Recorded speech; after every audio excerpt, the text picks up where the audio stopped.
Everyone, and welcome back to the channel. As we are now through One Book July and I am kind of back in a more regular planning setup, I thought it would be good just to do a quick kind of run through of my second half planners, what I'm going to be using them for and if anything's changed, and also start talking 2025, which I know feels early, but if you saw my video about pre-ordering and things like that, everyone, well, okay, not everyone, but a lot of people are turning their attention to 2025 because there's a lot of pre-orders out and there's a lot of people showing their new planners for 2025 and kind of going through the detail of what the upgrades look like. And obviously Hobonichi is doing its preview this month, so I thought, yeah, this is probably as good a time as any to start kind of going through the planners that I've got, what I've been using for this year, and start kind of cultivating some thoughts around what I want to do for next year.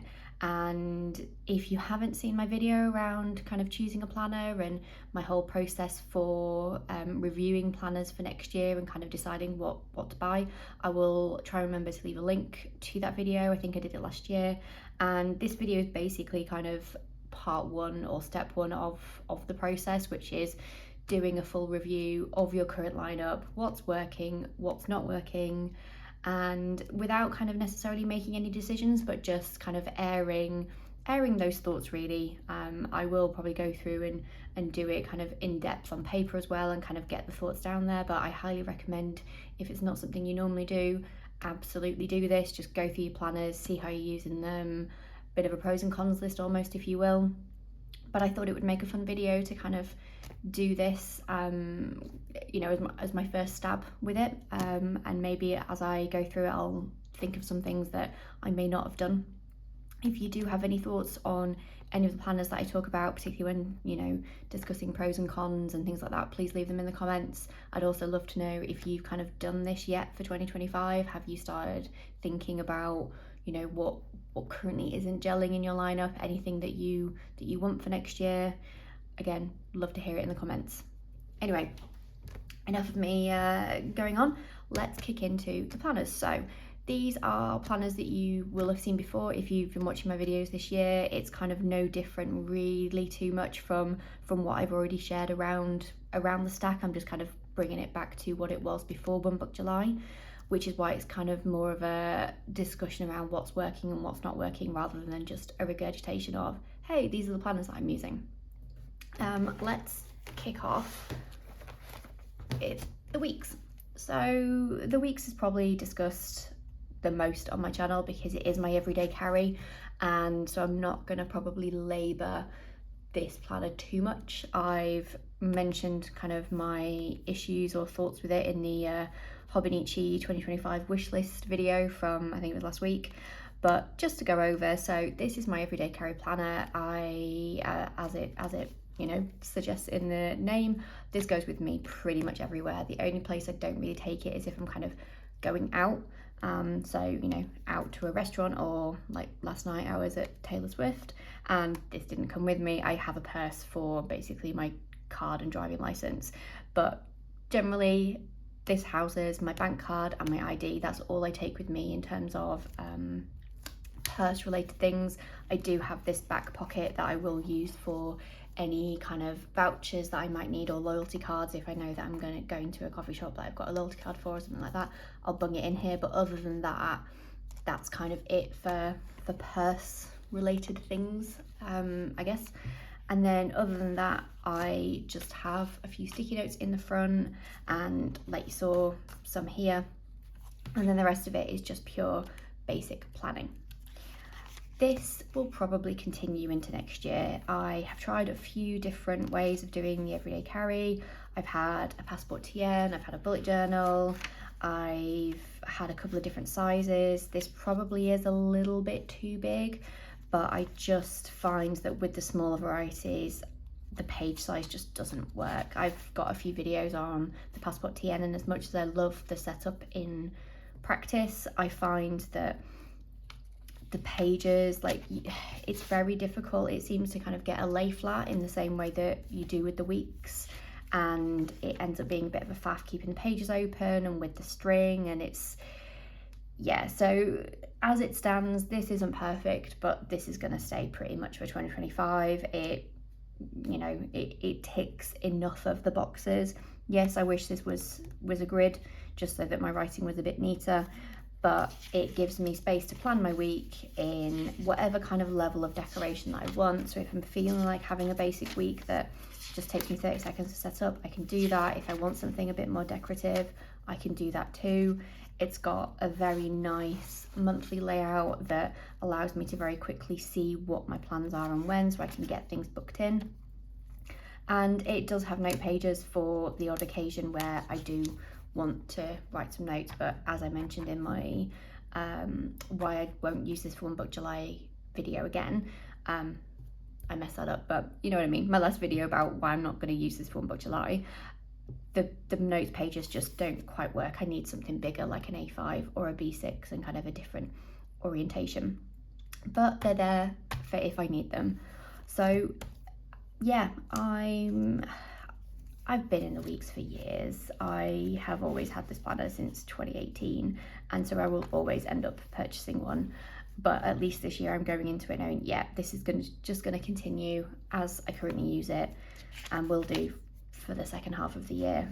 Simple planning, very kind of to the point, bit of decoration just to kind of pretty it up. And then I have this for any kind of on-the-go plans that I need to make in here. Okay, so keeping with the Hobby Niche theme, this is my cousin. This has probably changed use. Its main use hasn't really changed across the year, but I've probably switched things up probably a bit more than any of my other planners. So this at the start of the year was set up for common placing and kind of notes and long-term planning and things like that. And so basically what I mean by that is it's just a repository to hold any kind of notes that I want to make, whether it be notes from a book, holiday planning, Lethbridge paper planning, so YouTube ideas will go in here, any stickers that I want to design, pen test pages, planning for like the PVC sale that I was in earlier in the year, everything like that goes in here. And I've pretty much kept to that all through the year. I've kind of changed up how I use the monthlies a few times, but I feel like going into the second half that I do have a bit more of a steer on kind of how I want to use this. And I am probably going to try a few different things with a view to thinking about 2025, because I think this is the setup that I'm most unsure about.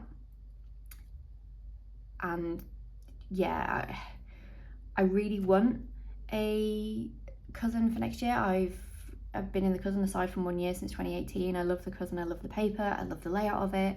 You know, when people recommend alternatives to me, I just always find that the layout of them, even if it is a blatant rip-off of the cousin, there's just something about the design that never just, I don't know whether it's because the ink is grey rather than black and it just ends up looking quite nice and muted, and some of the other ones are kind of a harsh black and look quite basic in comparison. I don't know, but anytime I've seen any alternatives that might work a little bit better in theory than the cousin, I just don't like them as much, and I want to keep my cousin. But I know that it's just not quite right, and this is why in the second half I am going to play around with how I'm using these pages. So I am going to stick with content planning in the monthly, because this is probably the one bit that works the best. So I plan out my Instagram content and my YouTube content, and with the sticky notes and things like that, and I really like that. And so this is going to stay for the second half. What's gonna change is the weeklies and the dailies. So the weeklies I have used very little across the year. I do like planning in the weekly, and I have used the cousin as my main planner in years gone by. I don't need this much space anymore, which is why the weeks is more than enough for me, and the fact that it then becomes my EDC as well works really well. And so I am kind of in a bit of a, and you know, if you watch my Hobby Niche video where I asked for a cousin without weeklies, you'll know that I do feel like these pages are underutilized.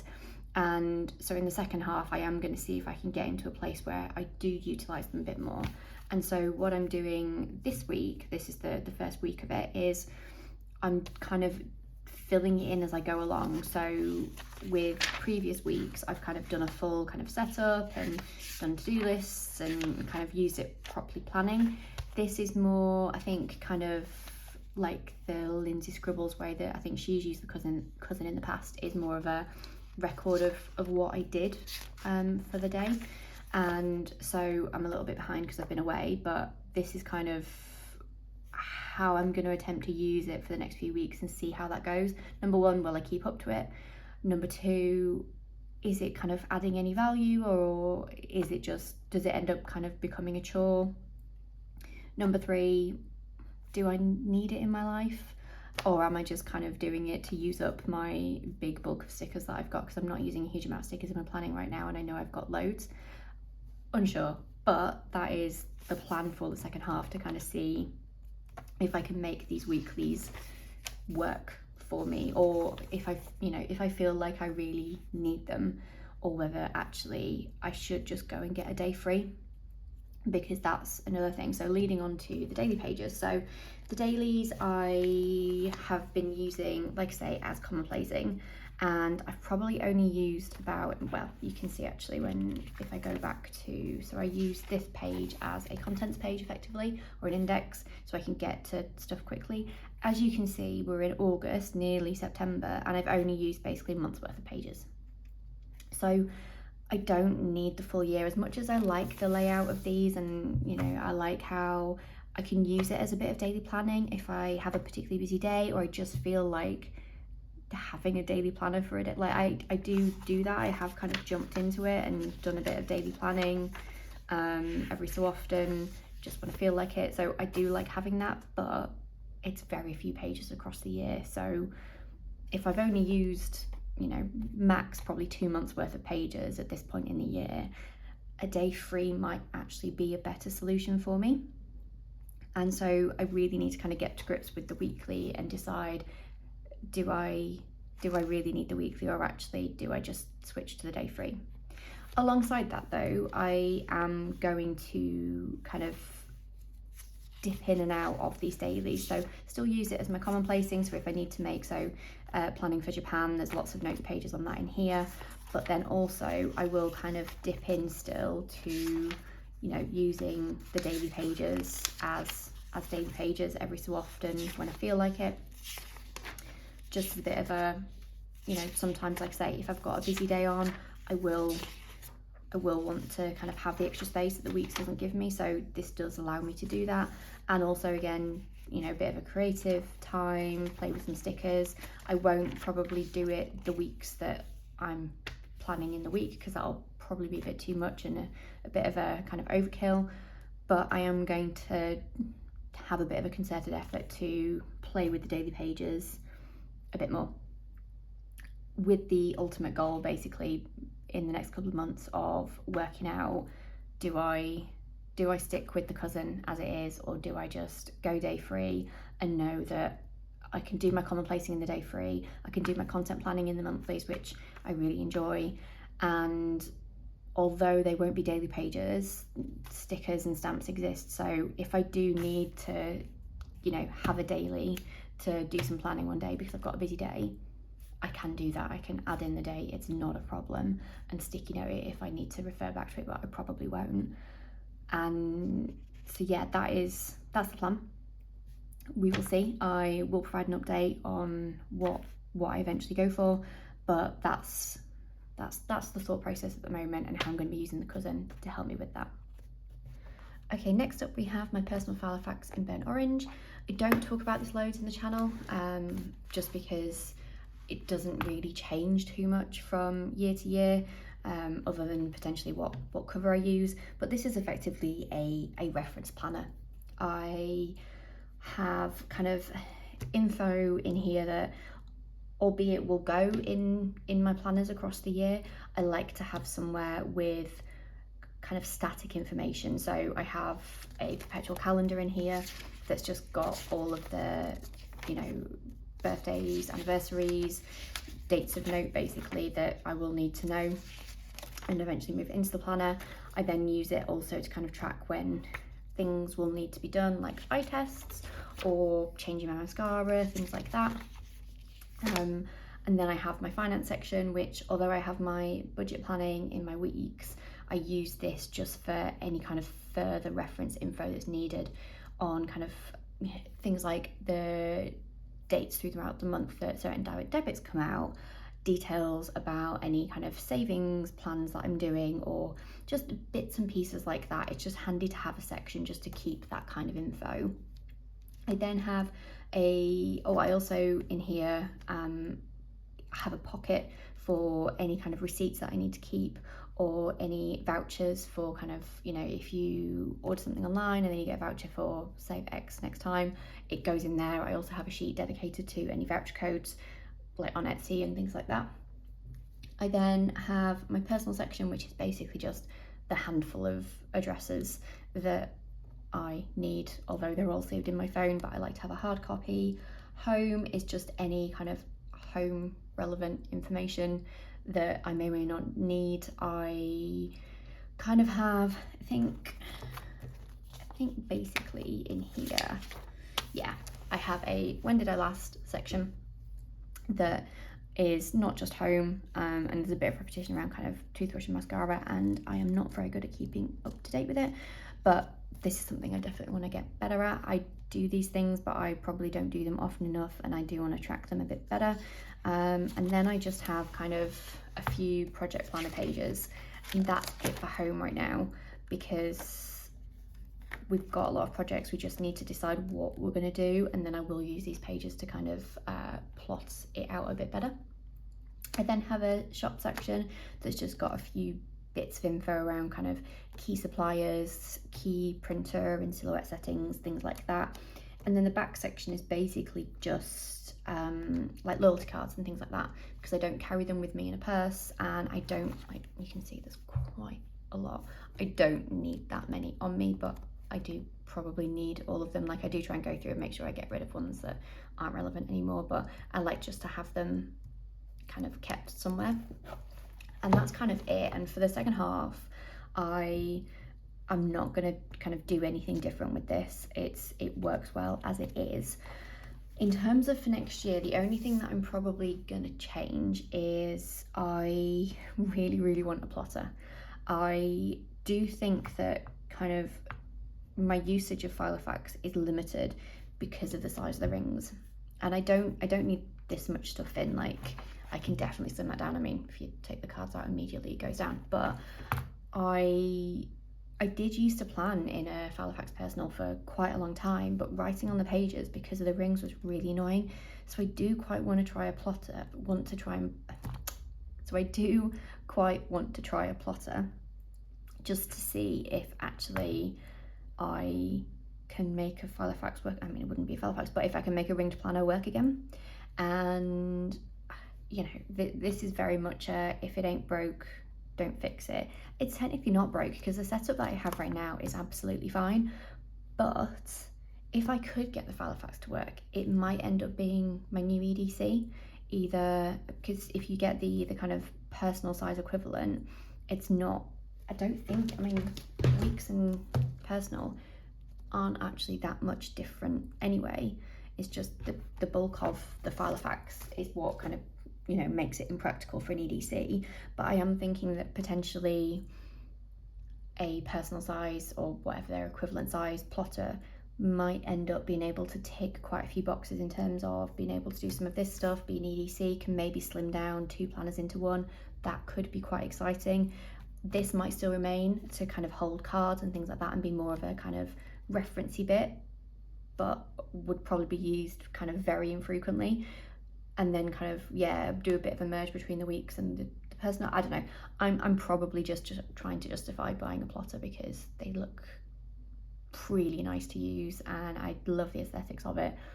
And yeah, I am gonna not even try and defend that. But that's current thoughts for this and 2025 and future thinkings. Yeah, in my mind, I'm like, oh, I can definitely cut down a number of planners. I'm not sure that'll happen in principle, in practice, but yeah.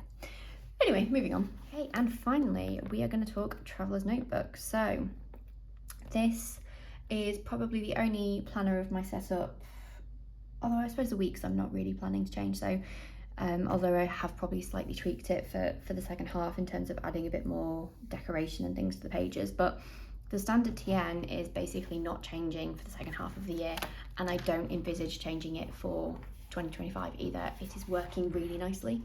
It is basically, it's got two uses, so I have this that has kind of loads of ephemera and things like that, and I have this insert for just a bit of kind of playing with,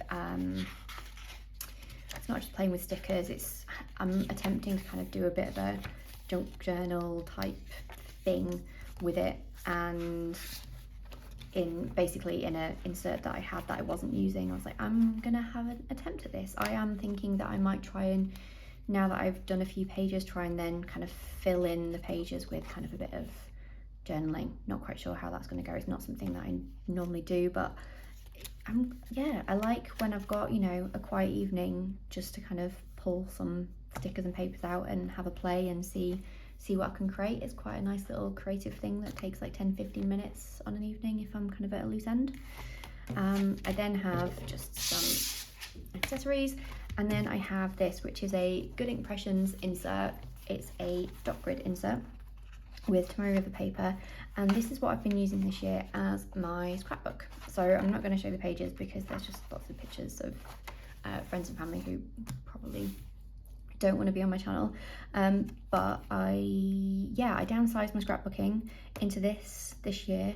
I really liked how it's been working. I can fit a lot in, so I'm not actually at the halfway point, probably making a hash of showing this on camera, but I'm not at the halfway point and I'm good in terms of pages. So to put a year in a book, I think will be very, very easy. And it's a nice, you know, small size that can kind of go on the bookshelf, can be flipped through quite easily, doesn't take up as much space.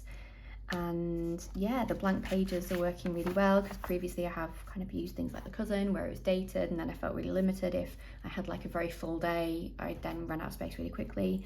So yeah, I think this is going to stay to next year. Like no changes. I think the only other thing might be is that when I'm in Japan, I might buy another one with a view to kind of splitting up and just having the scrapbooky bit on its own, because it is quite rammed, and it'd be quite nice just to have kind of a separate creative one, maybe with a watercolor insert, because I do have one. And so just any kind of creativity, whether it be watercoloring or kind of whatever you want to call this, junk journaling, that's in one kind of setup, and then I just have my scrapbook in a separate one. And that's really it to kind of say on the standard. It's working really nicely. Like I say, I'm enjoying playing in it. It's just probably a bit too packed full for what I have in here, and I could probably do with another one, and it gives me an opportunity or a reason to buy one of the special editions when I'm out in Japan, because I definitely want one of those, and so having a reason to get one works out brilliantly. So that's it for my second half planners and initial 2025 thoughts. Like I say, if you've done this process already for your planners for this year and kind of thinking about next year, let me know what you're thinking in the comments below. It'd be great to have a little chat. But hopefully you enjoyed this video. If you did, please like and subscribe, and hopefully I'll see you in the next one. Bye.